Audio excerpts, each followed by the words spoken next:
하나님 말씀은 마가복음 5장 25절에서 34절까지입니다.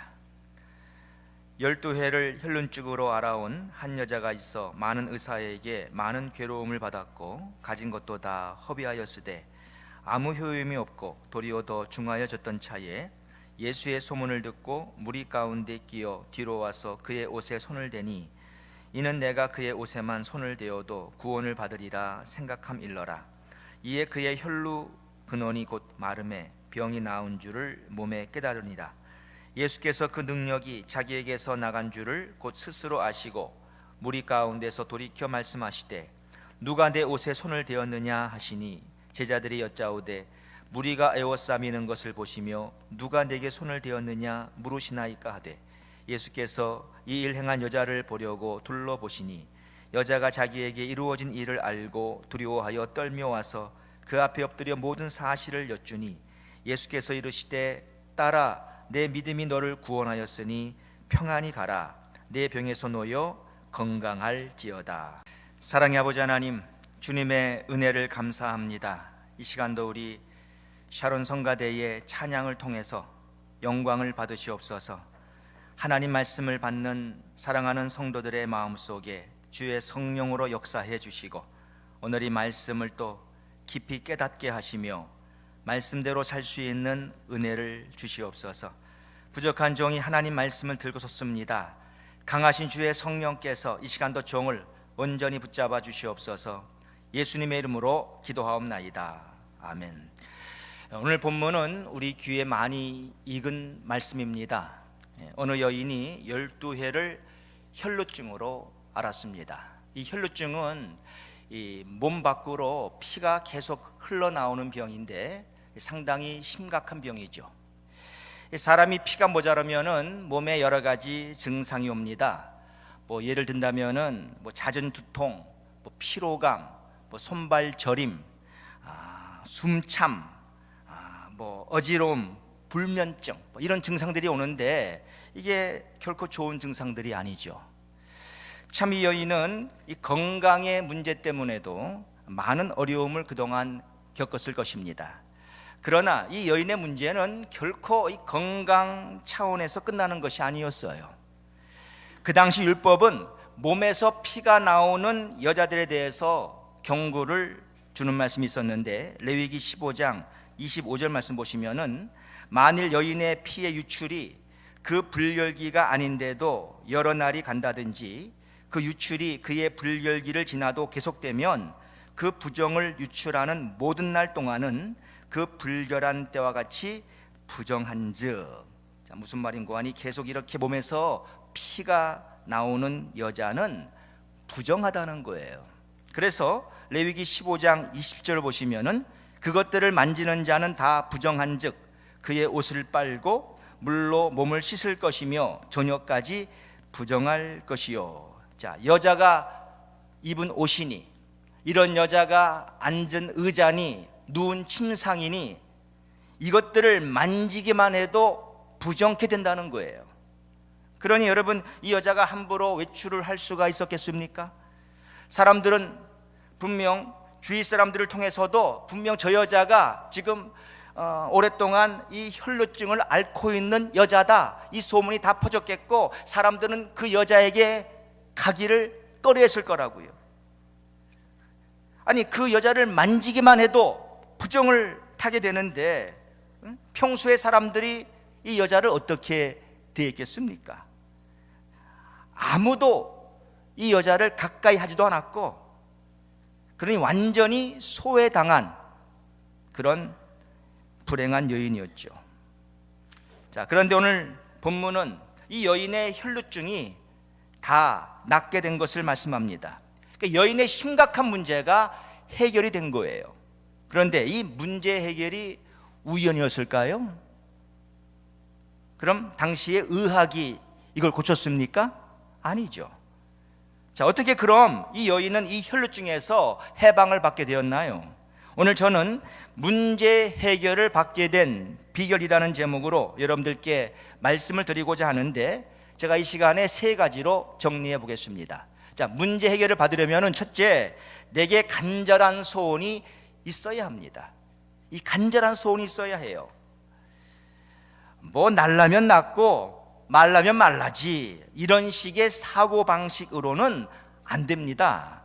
나의 이 문제를 어떻게 해결해 보겠다는 뜨거운 열망이 내 안에 있어야 한다는 거예요. 마가복음 5장 25절과 6절 보시면은 12해를 혈루증으로 알아온 한 여자가 있어 많은 의사에게 많은 괴로움을 받았고 가진 것도 다 허비하였으되 아무 효용이 없고 도리어 더 중하여졌던 차에 그랬습니다. 자, 여러분 여기에서 무엇을 느낄 수가 있습니까? 이 여인은 이 병에서 고침받기 위해서 끊임없이 노력했다는 것이죠. 만일 이 여인이 병에서 낫고자 하는 소원이 없었다면 벌써 이미 포기했었을 것입니다. 그러나 여인은 포기하지 않았잖아요. 병을 앓고 있으면서 이 병에서 노임을 받고자 하는 간절한 소원이 여인에게는 있지 않았습니까? 이게 중요한 거예요, 여러분. 내 문제에서 해결받고자 하는 그 뜨거운 열망과 소원, 이게 우리한테 필요하다는 거예요.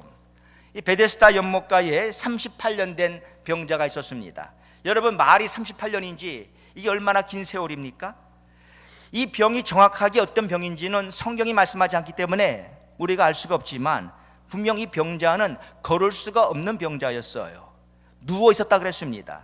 그럼 그가 그 긴 세월을 병에 시달려 살아왔는데 얼마나 고통스러운 삶이었겠습니까? 아마 요즘 이런 병을 이렇게 오랫동안 앓고 있는 사람들이 있다면 이들 가운데 자살한 사람들도 꽤 있을 거요.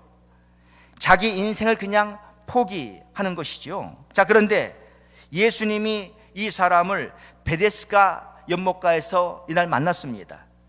예수님이 이때 그를 고쳐주시고자 마음을 먹으셨어요. 그러나 성경을 자세히 보십시오. 예수님이 그냥 고쳐주시지 않고 그에게 한 가지 질문을 했습니다. 뭐예요? 요한복음 5장 6절 보시면 네가 낫고자 하느냐, 이렇게 물었어요. 여러분, 이 말씀 가만 묵상해 보세요. 상당히 중요한 질문입니다. 예수님이 그냥 고친 게 아니에요. 네가 낫고자 하느냐? 여러분, 세상에 문제가 없는 사람은 없습니다. 문제는 누구나 다 가지고 있는 거예요.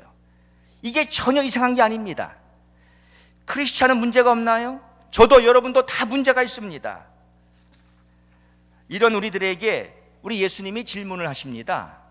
네가 낫고자 하느냐?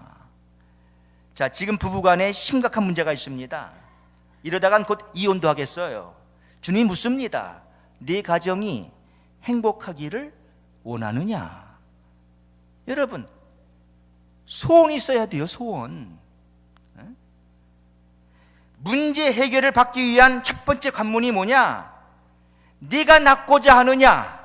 이 질문에 확실한 예스의 대답이 나와야 한다는 거예요. 내 가정을 고쳐주세요. 내 아이가 옳은 길로 가게 해주세요. 내 사업을 일으켜주세요. 내 건강을 회복시켜주세요.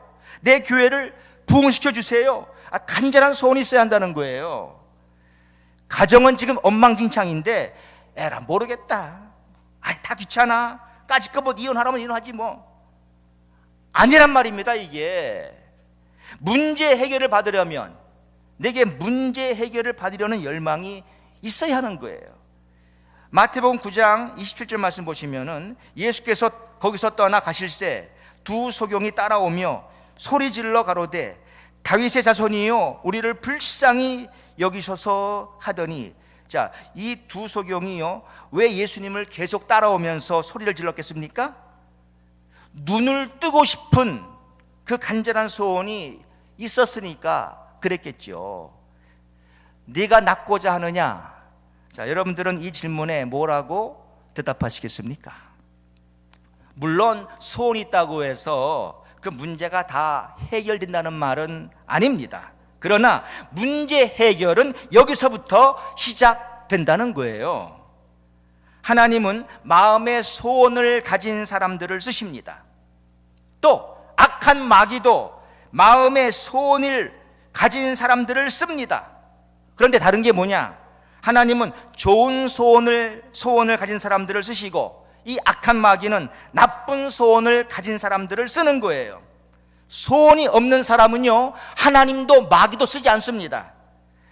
은행을 털고자 하는 소원이 없는 사람은요, 제가 장담컨대 절대로 은행 안 털어요. 우리는 좋은 소원을 가지고 살아야 합니다. 그렇죠? 성도 여러분, 요즘 문제가 있으세요? 어떤 문제입니까? 절대 포기하지 마세요. 포기하면 끝나는 거예요. 소원을 품으세요. 내 소원을 이루어줄 수 있는 그 하나님이 살아계십니다. 소원 가져야 돼요, 여러분. 자, 문제 해결 받으려면 또 어떻게 해야 하나요? 둘째, 내게 믿음이 있어야 합니다. 믿음. 오늘 본문 28절을 보세요. 이는 내가 그의 옷에만 손을 대어도 구원을 받으리라 생각함 일러라. 자, 이 말씀을 잘 묵상을 해보십시오. 이게 보통 믿음입니까? 이 여인은요, 12년 동안을 혈루증을 앓아왔어요. 당시 어떤 의사도 고치지 못했습니다. 용하다는 의사 다 찾아갔죠. 자기의 모든 재산을 이 병 고치기 위해서 다 써버렸습니다. 그래도 안 난 병이에요.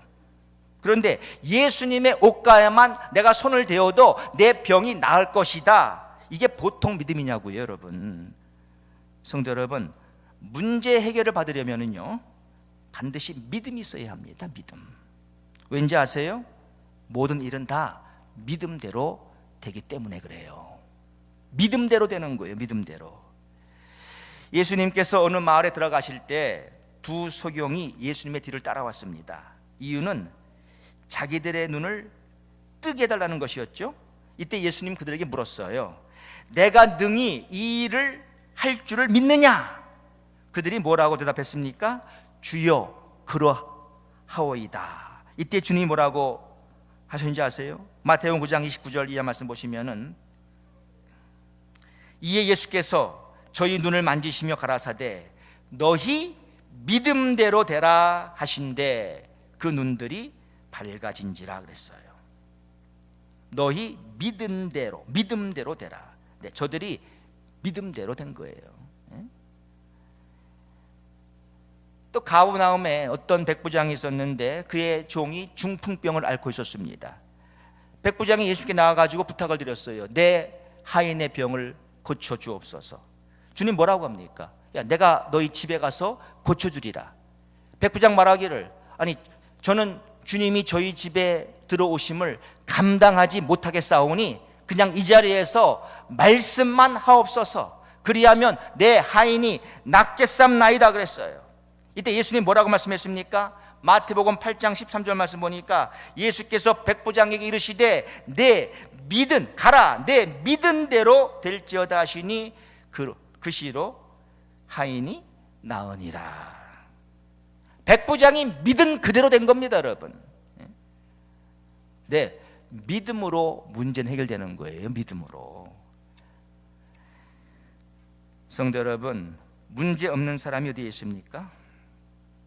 문제가 있다는 것이 문제가 아니에요, 여러분. 문제는 내게 믿음이 없다는 거예요. 문제는 다 누구에게나 있어요. 그러나 문제는 내게 믿음이 없다는 것이죠. 마가복음 9장 23절 말씀 보시면 이렇게 말씀하죠. 예수께서 이르시되 할 수 있거든이 무슨 말이냐? 믿는 자에게는 능치 못할 일이 없느니라. 네, 믿는 자에게는요 능치 못할 일이 없다는 거예요. 그러니까 어떤 일도 다 믿음은 해결한다는 것이죠. 그러니까 믿음, 이 문제 해결 받으려면은 믿음이 있어야 한다고 하는데, 자, 여러분, 이 믿음은 과연 어떤 믿음일까요? 복음서를 자세히 보세요. 믿음으로 자신의 문제를 해결받은 사람들은 각기 다 예수님께로 나아갔던 사람들이에요. 예수님을 찾은 사람들이에요. 저분은 내 문제를 해결할 수 있을 거야 라는 이러한 확신을 가지고 예수님을 찾은 사람들입니다. 이 믿음으로 저들의 문제가 해결된 겁니다. 자, 오늘날도 여러분, 믿음이 문제를 해결하는데, 그렇다면 우리도 예수님은 내 문제를 해결할 수 있다는 이 확신을 가지고 예수님께로 우리가 나아가야 하는 거예요. 예수님을 찾아가야 하는 거예요. 그런데 여러분, 우리 예수님이 지금 육신적으로 어느 지역에 계십니까? 예수님이 어디 살고 있어요? 예수님 어디 계시면 믿음으로 산다는 것은 저분이 내 문제를 해결할 수가 있어, 이걸 믿고 그 예수님을 찾아가는 거예요. 이게 믿음이에요. 그런데 요즘은 예수님이 어디 계시냐고요? 그런 시대가 아니잖아요. 그러면 지금 오늘날 믿음으로 산다는 건 뭘 말하는 것입니까? 예수님은 나의 문제를 해결할 수 있다는 이 믿음을 가지고 기도로 바로 그 주님께 나아가는 거예요. 이게 믿음이라는 거예요, 여러분. 기도하는 것이 그러므로 믿음이라는 거예요. 예수님 어디 계신 것이 아니에요. 그러나 기도로 주님께 나아가는 겁니다. 이게 바로 믿음이에요, 여러분. 믿음. 모든 문제는 다 믿음으로 해결받는 거예요. 이 진리는 변하지 않습니다. 옛날이나 똑같아요. 지금이나 똑같아요. 예수님께 찾아간 사람들이 다 저들의 그 믿음 때문에 문제 해결 받은 거예요. 똑같이 우리도 그러면 기도로 예수님을 찾는 겁니다. 그러면 우리 문제는 해결되게 돼 있어요. 누가복음 18장 보시면 예수님이 이런 비유하지 않았습니까? 항상 기도하고 낭망치 말아야 할 것을 저들에게 비유로 말씀하기를, 어느 과부가 불의한 재판관에게 나온 거예요. 이 불의한 재판관은 하나님 두려워하지도 않고 사람을 무시한다 그랬습니다. 근데 과부가 그 재판관에게 나와가지고는 강청을 합니다. 내 원수에 대한 나의 소원을 풀어주시옵소서. 근데 처음에는 이 불의한 재판관이 과부의 그 말을 무시해버렸어요. 근데 이 여자가 계속 자기한테 와서 지금 이 강청하는 거예요. 얼마나 자주 왔는지 모르겠지만은 이 재판관이 귀찮을 정도로 찾아온 겁니다. 뭐 하루에 한 번 왔는지 2번 왔는지 3일에 한 번 왔는지 모르겠지만 귀찮을 정도 찾아와가지고 항상 와가지고는 내 원수에 대한 나의 원한을 풀어주세요, 항상 그러는가. 나중엔 너무 귀찮으니까, 야, 내가 하나님 두려워하지 아니하고 사람을 무시하지만 저 여자가 나를 귀찮게 함으로 내가 저 여자의 그 청을 들어주겠다 그랬어요. 그때 예수님이 뭐라 그랬습니까? 야, 불의한 재판관의 말한 것을 들어라. 하물며 하늘에 계신 너희 아버지께서 밤낮 부르짖는 택하신 자들의 원한을 풀어주지 아니하시겠느냐? 내가 너희에게 이르노니 속히 풀어주시리라 하면서 주님이 이제 마지막 그 누가복음 18장 8절 보시면, 그러나 인자가 올 때에 세상에서 믿음을 보겠느냐 그랬습니다. 여러분, 이 말씀을 잘 보세요. 예수님 지금 계속 기도에 대해서 말씀하신 거예요. 기도에 대해서 계속 기도에 대해서 말씀하시다가 결론은 믿음으로 내렸습니다. 이게 무슨 말인지 아세요? 여러분, 믿음이 뭡니까? 믿음은 주님께 나아가서 계속 기도하는 게 바로 믿음이라는 거예요. 근데 이 마지막 때 인자가 세상에 올 때에 내가 이 믿음 보겠느냐? 여러분, 믿음으로 지금 사십니까? 네, 우린 문제가 다 많습니다. 문제가 없는 사람 없다니까요. 다 나름대로 문제를 가지고 있어요. 근데 하나님은 이미 진리를 통해서, 성경을 통해서 어떻게 이 문제 해결을 받는지 우리에게 말씀하셨어요. 뭐예요? 믿음으로 주님께 나아가 기도하는 겁니다. 이게 바로 믿음이에요. 믿음. 이게 문제를 해결하는 믿음입니다. 여러분, 나에게는 요즘 이 믿음이 있습니까? 우리가 어떻게 살아야겠어요? 우리는 믿음으로 살아야 합니다. 문제가 찾아왔습니까? 어떤 문제입니까? 믿음으로 우린 해결할 수 있습니다. 기도하시라는 말이에요. 하나님은 인생의 모든 문제가 다 기도로 해결되도록 만드셨습니다. 여러분, 거대한 산이 여러분의 앞을 가로막고 있습니까? 기도로 산도 움직일 수 있다고 성경은 말씀합니다.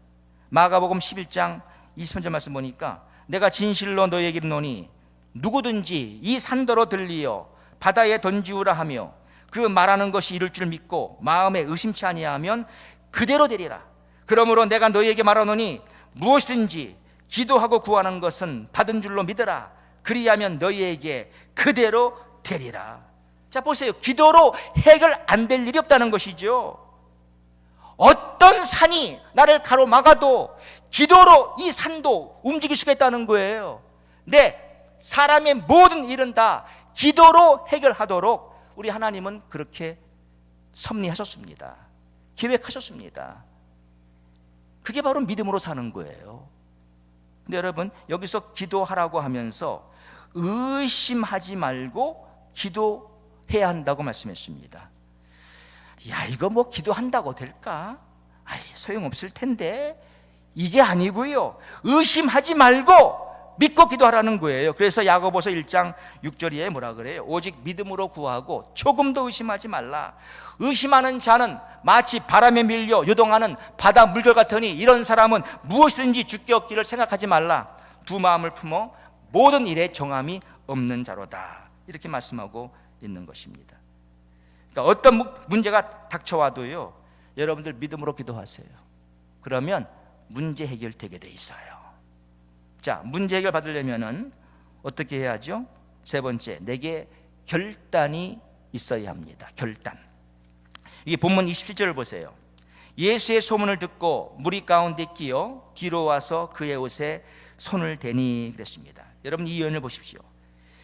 여인에게는 병에서 이 고침을 받고자 하는 간절한 소원이 있었습니다. 또 그리고 여인에게는 이제 자기가 예수님께로 가서 그 옷가에 손을 대면은 자기 병이 나을 것이라는 믿음도 있었습니다. 그러나 여기서 끝난 것이 아니죠. 이제 여인은 예수님께로 가겠다는 결단을 내리고 실질적으로 예수님께 가서 그 옷에 손을 대었던 거예요. 이게 중요한 것입니다, 여러분. 보통 보면 사람들이 소원은 다 있습니다. 병 고침 받고자 하는 소원, 사업을 성공하고자 하는 소원, 가정의 행복을 이루고자 하는 소원, 이러한 소원들은 누구나 다 있습니다. 그리고 나아가서 믿음이 있는 사람들도 더러더러 있습니다. 그러니까 이런 문제들을 놓고 하나님께 기도하는 사람들이 있다는 것이죠. 그런데 이제 마지막 단계가 하나 더 있는 거예요. 이제는 결단을 내리고 그 일을 수행하는 것입니다. 바로 이게 힘든 부분이에요. 이게 이런 사람들은 드뭅니다. 성도 여러분, 12년 동안 혈루증을 앓고 있던 그 여인이 이 많은 무리들을 다 파헤치고 예수님께로 갔다는 것, 이게 얼마나 대단한 일인가를 한번 생각을 해보세요. 이게 보통 일 아닙니다, 여러분. 결코 쉬운 일이 아니에요. 이 여인은 주위 사람들로부터 완전히 낙인 찍힌 여자입니다. 이 여인이 바깥에 나타나면요, 사람들은 아마 소리를 지르고 난리를 쳤을 거라고요. 심한 말로 꺼지라고 했을 겁니다. 여인과 부딪히기만 해도 부정을 탔잖아요. 그래서 율법에 의하면 뭐예요? 이런 여인을 건들잖아요, 부딪히잖아요. 그러면 옷을 빨아야 하고 몸을 물로 씻어야 한다 그랬습니다. 그리고 저녁 때까지 부정하다고 했는데, 여러분, 당신은 물이 귀한 시대입니다. 물이 귀한 시대. 빨래가 쉽지 않은 시대예요. 전 지금도 기억하는데요, 제가 지난 1991년도에 중국의 단기 선교를 갔습니다. 그때 전기가 없는 아주 촌마을로 들어간 적이 있어요. 거기에 교회가 있었고 우리 선교팀이 머문 집이 그 교회 장로님이 사시는 집이었는데요, 지금도 제가 기억이 나는 게 한창 여름이었거든요. 장로님이 이 속옷만 입고 주무셨는데 전 지금도 그 속옷을 잊을 수가 없어요. 얼마나 때가 탔던지. 여러분, 하얀 속옷이요, 하도 때가 타가지고 새카매져 있는 거예요. 이건 속옷 모르겠습니다. 6개월인지 몇 달인지 모르지만 안 빨고 계속 입는 겁니다. 여러분, 그 당시 빨래 안 하거든요. 대화 중에 목욕얘기가 나왔어요. 목욕얘기가 물어보니까 1년에 한 번 정도 강에 가서 씻는데요. 많으면 1년에 2번. 여러분, 이게 지난 1991년도입니다. 지금부터 26년 전의 일이에요. 지금부터. 그러니 지금부터 2000년 전의 상황은 어땠겠습니까? 2000년 전에. 근데 옷을 빨고 몸을 물로 씻어야 해요. 여러분, 지금에야 이게 누워서 떡 먹기지만 그 당시는 아니었습니다. 이게 얼마나 힘든 일인데요. 얼마나 힘든 일인데요. 귀찮은 일이고요. 그러니 이 여인이 무리들을 해치면서 예수님께로 가서 그 옷가에 손을 댄다는 거, 이게 보통 결단이 아니고서는 있을 수가 없는 일입니다, 여러분. 그렇잖아요. 그런데 이 여인은 결단을 내린 거예요. 그리고 이것을 실행에 옮긴 것입니다. 성도 여러분, 이 일이 안 풀립니까? 문제가 여전히 문제로 남아 있습니까? 그러면은요, 결단을 내려보세요. 결단. 오늘날의 많은 사람들이 결단 없이 삽니다. 굉장히 이 수동적인 삶을 살아요. 믿음으로 이렇게 한번 해봐야지, 이게 없어요. 뭐 될 대로 되라, 뭐 흐르는 대로 가지, 뭐하러 인생을 그렇게 힘들게 살아, 쉽게 살지, 이런 식이에요. 성도 여러분, 결단이 얼마나 중요한지 아십니까? 결단이 역사를 불러오는 거예요. 결단이 기적을 가져오는 거예요. 자, 어느 한 중풍병자가 있었는데 네 사람이 그를 들것에 실어가지고는 예수님께로 가고자 했습니다. 이게 보통 결단이 아니죠, 여러분. 뭐 차를 타고 가는 게 아니에요. 이 다 큰 성인을 들것에 실어가지고 예수님께로 가는데, 여러분, 거리가 그게 가까운 거리였겠습니까? 만만치 않은 거리입니다. 이거 무거운 겁니다. 이거를 들것에 실어가지고 예수님께로 가겠다는 거, 이게 보통 결단이 아니에요. 이 네 사람들이 그 결단 내리고 지금 들것 싣고 가는데, 가보니까 상황이 어땠습니까? 너무나 많은 사람들이 모여가지고 예수님이 있는 그 집 안에는요, 도저히 뚫고 들어갈 수가 없는 거예요. 자, 그래서 이들이 어떻게 했어요? 야, 오늘은 이제 틀렸구나, 그냥 집으로 돌아가자, 그렇겠습니까? 아니에요. 이들은 포기하지 않고 이 중풍병자를 예수님 앞에 데려다 놓을 것을 다시금 결단한 겁니다. 어떻게 했습니까? 들것채로 지붕에 올라갔어요. 그 지붕을 그리고는 뜯었습니다. 지붕에 구멍을 낸 거예요. 큰 구멍을 내고 이 들것을 그 지붕 아래로 내려가지고 예수님 발 앞에 갖다 놓은 거예요. 이날 중풍병자는 병에서 노인받게 되고 자유로운 몸이 되었습니다. 기적이 일어났습니다. 이게 바로 결단이 일구어낸 역사라는 것이죠. 우리에게 이러한 결단이 필요한 거예요, 여러분. 다니엘도 보십시오. 다니엘에게 세 친구가 있었죠. 사드락, 메삭, 아벳느고. 자, 이들은 바벨론의 포로로 잡혀온 사람들이에요. 유대인들이었습니다. 그런데 머리가 굉장히 비상하고 또 용모도 아름다웠습니다. 그러니까 그 당시 그 바벨론 왕이 환관장에게 명령을 내렸어요. 자, 이 사람들 바벨론 학문과 그리고 언어를 가르치고 내가 지정한 음식과 포도주를 줘라. 3년을 이렇게 키운 다음에 내게로 데려와라 그랬어요. 키우려는 것이죠. 그런데 다니엘과 세 친구들은 왕이 먹는 그 음식을 먹을 수가 없었어요. 왜냐하면 그 음식들은 율법이 이제 금지하는 그런 음식이었거든요. 그러니까 다니엘이 뭐라고 합니까? 다니엘과 세 친구들은 이 왕의 진미를 먹지 않기로 결단 내렸어요. 다니엘 1장 8절 말씀 보시면, 다니엘은 뜻을 정하여 왕의 진미와 그의 마시는 포도주로 자기를 더럽히지 아니하리라 하고 자기를 더럽히지 않게 하기를 환관장에게 구하니 그랬습니다. 그리고 자기들은 대신 채식을 하겠다 그랬어요. 그러니까 환관장이 이렇게 말을 하죠. 왕께서 내게 너희들한테 왕의 진미를 주라고 명령했는데 만일 너희들이 이것을 거부하고 채식을 함으로써 너희의 얼굴의 모습이 초췌해진다면 난 죽을지도 몰라. 그때 다니엘이 뭐라고 하죠? 앞으로 열흘 동안만 그럼 자기들을 시험해 보라는 것이죠. 다니엘 1장 14절 이하 말씀에, 그가 그들의 말을 좇아 열흘을 시험하더니 열흘 후에 그들의 얼굴이 더욱 아름답고 살이 더욱 윤택하여 왕의 진미를 먹는 모든 소년보다 나아 보인지라. 야, 이것도 기적이죠. 결단에는 이러한 위력이 있다는 거예요. 사랑하는 성도 여러분, 여러분은 언제 마지막으로 결단을 내려보셨습니까? 결단. 믿음으로 결단을 내려보세요. 물론 결단을 내리고 그 일을 수행하는 것은 결코 쉬운 일이 아닙니다. 여기에는 희생이 따라옵니다. 여기에는 헌신을 요구합니다. 그러나 이 일은 분명 가치 있는 일이에요. 이제는 결단 내리세요, 여러분. 인생을 쉽게 살지 마세요. 결단해야 이 일은 해결되는 거예요.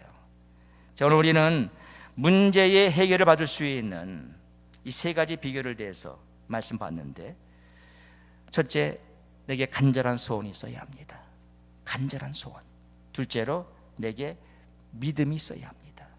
셋째로, 내게 결단이 있어야 합니다. 이 시간에 여러분 자신들을 돌아보세요.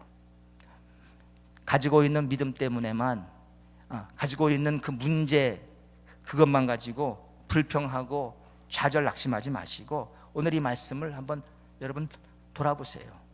간절한 소원, 믿음, 결단, 이것이 여러분의 문제를 해결할 것입니다. 이렇게 살아가시는 우리 모두가 되기를 주의 이름으로 축원합니다. 사랑의 아버지 하나님, 우리가 세상을 살아가면서 여러 가지 문제들을 직면합니다. 그런데 우리는 많은 경우에 문제 앞에 두 손 들고 항복하며 내 인생을 탁타하면서 좌절 속에 살아갈 때 얼마나 많습니까? 오늘 말씀을 기억하게 도와주시옵소서.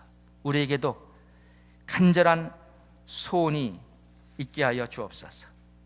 또한 우리에게도 믿음을 허락해 주시고 이제는 결단을 내릴 수 있는 용기를 주시옵소서. 그러므로 우리 앞에 찾아온 모든 문제들도 다 해결될 수 있도록 하나님 우리의 삶을 축복해 주시옵소서. 예수님의 이름으로 기도합니다. 아멘.